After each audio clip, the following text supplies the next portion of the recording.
Ko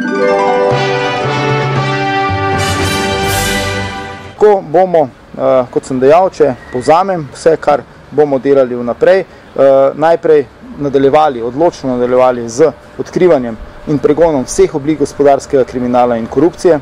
Za večjo varnost v cestnem prometu bomo uvedli brezplačno šolo varne vožnje za vse nove voznike, povečali bomo prisotnost policije med ljudmi, predvsem v lokalnem okolju, in vzpostavili partnerski odnos med policijo in državljani na najnižjem lokalnem nivoju. In pa v nadaljevanju tudi nameravamo narediti to, da bomo z enim samim varnim dokumentom lahko dostopali do vseh storitev državne uprave, ter zagotovili, da bodo vsi državljani lahko dostopali do zdravstvenih storitev z osebno izkaznico. Mogoče, če še rečem 2-3 stavke o programih, ki so jih pripravile nekatere druge stranke. Prvo bi dejal, da ima stranka Zares nek sanacijski program za tisto, kar so naredili v sredi 90-ih let, kjer so se ukinili varnostni okoliši in kjer so policiste zaprli v pisarne.